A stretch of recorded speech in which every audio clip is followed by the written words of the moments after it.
ठरलं तर मग या मालिकेच्या 6 फेब्रुवारीच्या भागामध्ये अर्जुन काम करत बसलेला आहे आणि तितक्यात तिकडून सायली आली आणि अर्जुन म्हणतोय, बायको मला एक कप जरा कॉफी देशील का? यावरती सायली सांगते, काय करताय? आणि ती आता आपला हात अर्जुनच्या हातात देते. अर्जुन म्हणतो, बेटर आहे, हे पण चालेल, कॉफीपेक्षा हे सुद्धा खूपच छान आहे. असं म्हटल्यावरती ती म्हणते, काय चाललंय काय तुमचं? अहो चला लवकर, आपल्याला आईंनी आणि बाबांनी त्यांच्या रूममध्ये बोलवलेलं आहे. असं म्हटल्यावरती अर्जुन म्हणतो, रूममध्ये बोलवलंय आणि ते कशासाठी? यावरती ती म्हणते, मला काही माहीत नाही आहे, पण तुम्ही आत्ताच्या आत्ता चला, त्यांनी बोलवलंय आपल्याला. असं म्हटल्यावरती मग आता अर्जुन म्हणतो, काय झालंय तरी काय? यावरती ती म्हणते, ते काही मला माहीत नाही आहे, तुम्ही चला, तिकडे गेल्यावरती समजेल आपल्याला. असं म्हणत दोघं जण आलेली आहेत. त्यावरती आता इकडे आल्यावरती ते म्हणतात, काय झालं मम्मा? असं विचारल्यावरती आता इकडे सांगायला लागतो प्रताप, अर्जुन तुमचं चाललंय तरी काय? यावरती तो म्हणतो, काय झालंय का? यावरती प्रताप सांगायला लागतो, अरे तुम्ही दोघं जण एकमेकांसाठी अजिबात वेळ काढत नाही आहात. म्हणजे सतत आपलं काम काम आणि काम. तुम्हाला दोघांना समजतंय का? यावरती आता इकडे अर्जुन म्हणतो, नाही तसं काही नाही आहे. यावरती कल्पना सांगायला लागते, मग काय? ज्या वेळेला तुम्ही दोघं जण एकत्र असता त्यावेळेला सतत तुमचं काम काम काम आणि कामच चालू असतं आणि नाहीतर तुमची कामाच्या गोष्टी दुसऱ्या चालू असतात. असं म्हटल्यावरती मग अर्जुन म्हणायला लागतो, नाही तसं काही नाही आहे. यावर ते लगेचच कल्पना म्हणते, अर्जुन तसं नाही कसं? म्हणजे बघ ना, तुम्हाला दोघांना कधी बाहेर जायला किंवा ह्याला वेळच मिळत नाही आहे ना. यावरती अर्जुन म्हणतो, हो आम्ही जाऊ, एकदा हे नागराज काकांचं प्रकरण सगळं आटपू दे, मग आम्ही नक्कीच बाहेर जाऊ. असं म्हटल्यावरती मग आता लगेचच कल्पना म्हणते, हे बघा ते काही नाही आहे. तुमचं ना हे प्रकरण आटपणारच नाही आहे. एक झाली की एक, एक झाली की एक, कामं तुमची चालूच राहतील. त्यामुळे ते काही ऐकायचं नाही आहे. बाकी काही नाही, तुम्ही दोघं जण आत्ता ब्रेकफास्टसाठी बाहेर जात आहे. यावरती अर्जुन म्हणतो, मम्मा पण. यावरती प्रताप म्हणतो, मला काही ऐकायचं नाही आहे. म्हटलं ना एकदा, तुला वेळ नाही आहे अर्जुन अजिबात स्वतःसाठी. अरे बाकी सगळी कामं होतीलच ना. आता हो नाही करता करता अर्जुनचा नाईलाज झालाय आणि त्याला बाहेर जाण्यावाचून कोणताही पर्याय राहिलेला नाही. आणि आता तो म्हणतोय, ठीक आहे ठीक आहे, आम्ही बाहेर जाऊ. म्हणजे तसं काय, मला सुद्धा हे आवडेलच ना. यावरती कल्पना म्हणते, मग तेच सांगते मी. अरे तुम्ही दोघांनी एकत्र फिरलं पाहिजे, स्वतःसाठी थोडाफार वेळ काढला पाहिजे. जा लवकर जा, निघा. असं म्हणत आता दोघं जण अर्जुन आणि सायली यांना जबरदस्ती डेटवरती पाठवतात आणि हे दिवस पुन्हा येणार नाहीत असं सांगतात. असं म्हटल्यावरती हे दोघं जण आता डेटवर जायला निघालेत. इकडे तोपर्यंत साक्षीच्या डोक्यामध्ये बरंचसं काही चालू आहे आणि साक्षी आता विचार करते की नक्की काय झालं असेल. म्हणजे अर्जुन आणि सायली यांनी आता नागराज काकांच्या मागे आहेत. त्यांचं नेक्स्ट टार्गेट मी असू शकते का? नाही नाही, त्यांनी जर का माझ्यापर्यंत पोहोचले तर माझं काही खरं नाही आहे. काय करू असा विचार करत आता ती असताना तिकडून सचिन येतो आणि सचिन म्हणतो, हे ब्युटिफुल, चल आपल्याला जायचं ना फिरायला. ती म्हणते, सचिन कुठे? तिकडे कोणी मला ओळखलं तर? यावरती सचिन म्हणतो, काय बोलतेस तू? अगं ओळखलं म्हणजे? यावरती ती सांगायला लागते, अरे तसं नाही, म्हणजे तिकडे कोणी ओळखीचं जर का भेटलं ना तर उगाचच तेवढा टाईमपास होतो. यावरती तो म्हणतो, अगं नाही गं, कोणी भेटणार नाही आहे, चल जरा बाहेर जाऊन येऊया, तुलासुद्धा बरं वाटेल. साक्षीला बाहेर तर पडायचं असतं, पण आपल्याला तिकडे कोणी ओळखलं आणि काही प्रॉब्लेम झाला तर ही चिंता तिच्या डोक्यामध्ये सतत असते. पण सचिन काही ऐकत नाही आहे. तो तिला जबरदस्ती आता घेऊन चाललेला आहे आणि साक्षीचं सुद्धा नाईलाज झालं आहे. तिला जाण्यावाचून दुसरा कोणता आता पर्यायच राहिलेला नाही आहे. हो येते असं म्हणत ती आता तयार झालेली आहे. सचिन आता तिला घेऊन त्याच रेस्टॉरंटमध्ये चाललेला आहे, ज्या रेस्टॉरंटमध्ये अर्जुन आणि सायली हे ब्रेकफास्टसाठी आलेले आहेत. येताना इकडे साक्षीने मास्क आणि गॉगल घेऊन आलाय. त्यावरती आता सचिन म्हणतो, हे काय? यावरती ती म्हणते, काही नाही, मला धुळीची खूपच त्रास होतो ना आणि त्याचमुळे मी हे लावलेलं आहे.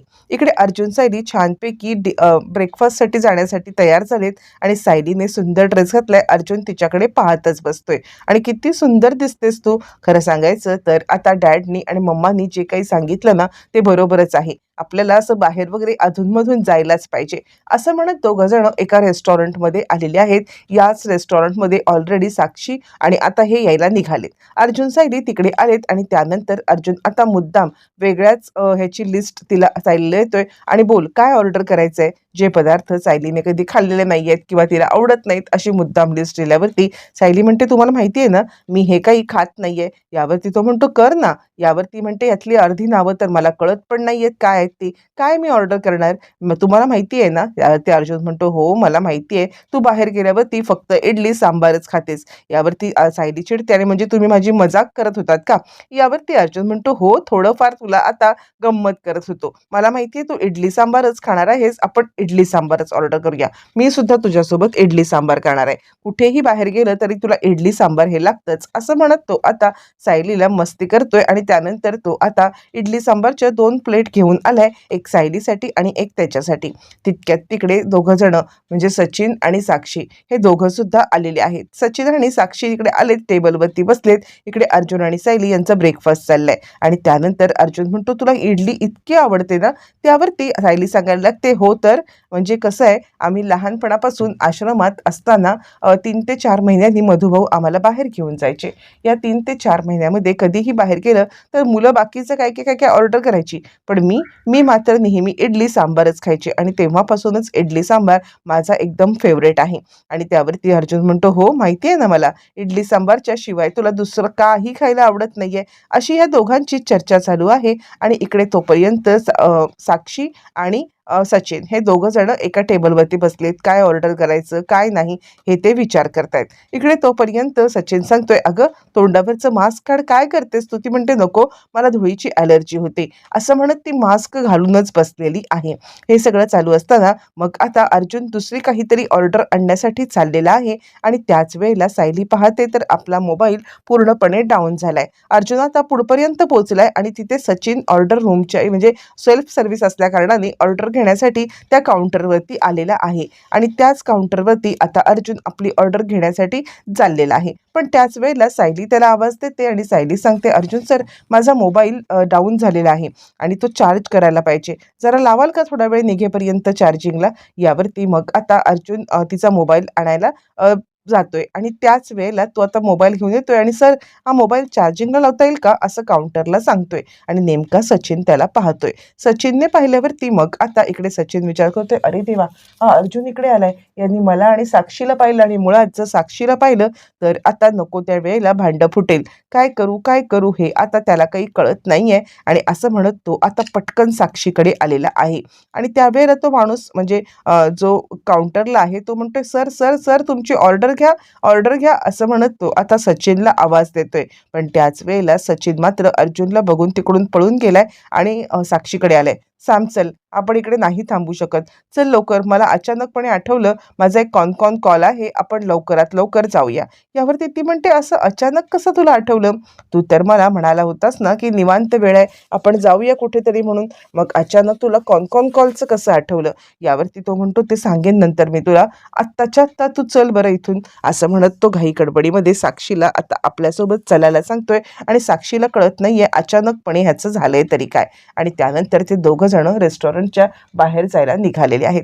तोपर्यंत इकडे आता सायली सांगायला लागते की लावलात का फोन चार्जिंगला? यावरती अर्जुन म्हणतो, हो मी फोन चार्जिंगला लावलेला आहे. आता इकडे दोघांचंही खाऊन सुद्धा झालेलं आहे आणि दोघं सुद्धा कॉफी घेऊन निघालेले आहेत. सायली म्हणते, चला निघूया आपण. असं म्हणत अर्जुनला सुद्धा महत्त्वाचं काम आहे आणि त्यामुळे तो सुद्धा गडबड करतोय जाण्याची. आणि त्यानंतर दोघांचं चहा झालेला आहे आणि त्यानंतर दोघं तिकडून बाहेर पडलेत. इकडे तोपर्यंत काउंटरच्या इथे म्हणजे ऑलरेडी सचिन गाडीत जाऊन बसलाय पण काउंटरच्या इथे साक्षी आहे आणि तोपर्यंत सायली आपला मोबाईल जो चार्जिंगला काउंटरच्या इथे लावलाय तो घ्यायला आलेली आहे. ती आपला मोबाईल घ्यायला येते आणि तितक्यात मागून साक्षी सचिनच्या गाडीच्या इकडे जायला निघते आणि अचानकपणे साक्षी आणि सायली या दोघींची धडक झालेली आहे. धडक झाल्यावरती मग आता सायली मागे वळून पाहते, सॉरी सॉरी असं म्हणत ती आता साक्षीला बोलते. पण त्याच वेळेला तिची नजर साक्षीकडे जाते आणि नेमकं त्यावेळेला साक्षीने खरं तर मास्क पण काढलेला आहे आणि गॉगल पण काढलेला आहे आणि त्यामुळे लगेचच सायली तिला ओळखते आणि हिला मी कुठेतरी पाहिलंय असं ती पटकन म्हणते. पण त्याच वेळेला साक्षी मात्र सायलीला पाहते आणि तिला मोठा धक्का बसतो. काय करू आत्ता जर का सायलीने अर्जुनला बोलवलं आणि इथेच मला पकडलं तर माझं काही खरं नाहीये असा विचार करत आता साक्षी धाडकन तिकडून धावत पळत निघून जाते आणि सायली चिडते, ए थांब, ए थांब असं म्हणत ती तिच्या अंगावरती ओरडतीये, पण साक्षी तोपर्यंत मास्क लावते आणि आता गॉगल पुन्हा लावते आणि पुन्हा लावून ती आता धावत पळत तिकडून निघते आणि सायली ओरडायला लागते, थांब थांब असा आवाज ऐकल्यावरती लगेचच तिकडून अर्जुन आलाय. काय झालं काय झालं यावरती आता इकडे सायली सांगायला लागते, मी साक्षीला पाहिलं, साक्षीला पाहिलं, साक्षी जिवंत आहे. यावरती अर्जुन म्हणतो, कसं शक्य आहे साक्षी जिवंत असणं? नाही नाही, साक्षी जिवंत वगैरे काही नाहीये. यावरती सायली सांगते, असं काय करताय अर्जुन सर? मी तिचे डोळे कधीही विसरणार नाहीये. ते तिचेच डोळे होते, ती तीच होती. असं म्हटल्यावरती मग आता लगेचच अर्जुन सांगायला लागतो, काय बोलतेस तू सायली? नाही नाही, ती असणं शक्य नाहीये ग.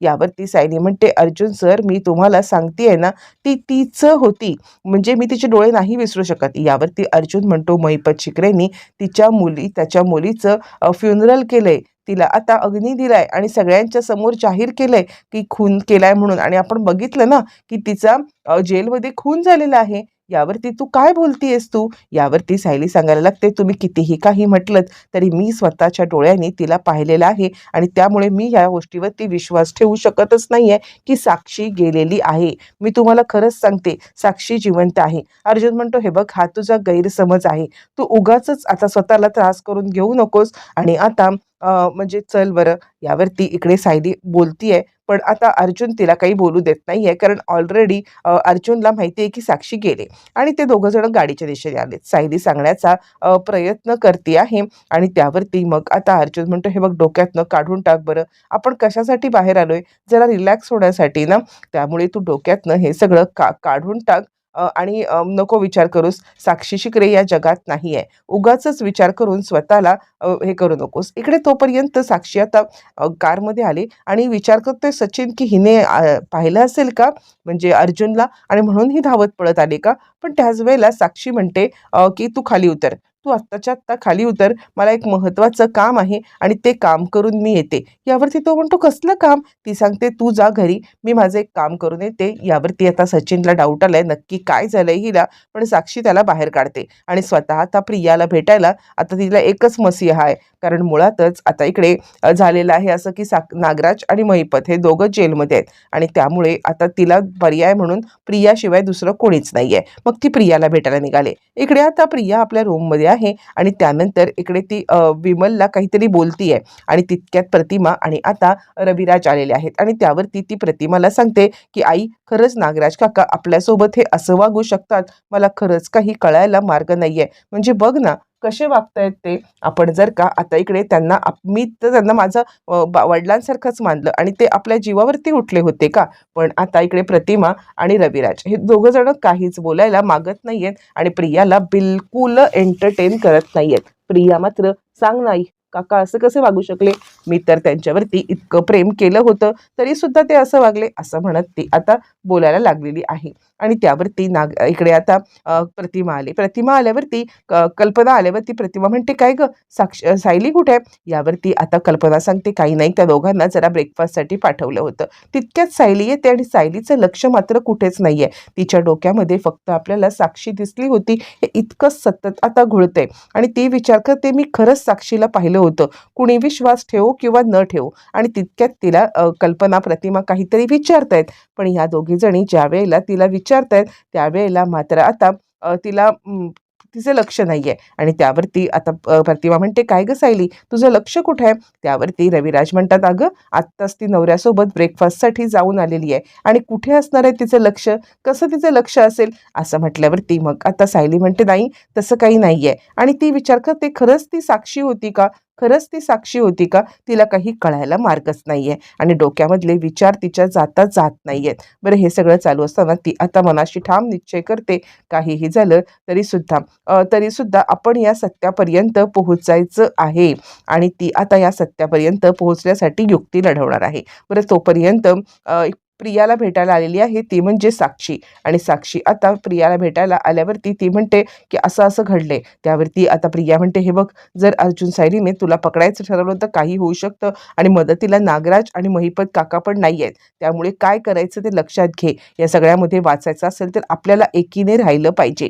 आणि त्याच वेळेला इकडे काय झालंय साक्षीला, ती घरी आले आणि सचिनला सांग, तुझा मोबाईल दे असं म्हटल्यावर ती सचिन आता काहीच बोलत नाहीये. काय सॅम, वेड लागले का तुला? तुला? यावरती ती म्हणते, हो लागलंय वेड, तू मोबाईल दे, माझ्यासोबत डबल गेम करतोयस, असं म्हणत ती चांगलीच चिडलेली आहे. हातात चाकू घेते आणि मी कोणाचाही खून करू शकते, लक्षात ठेव, असं म्हणत ती चाकू घेऊन त्याच्या अंगावरती धावून आलेली आहे.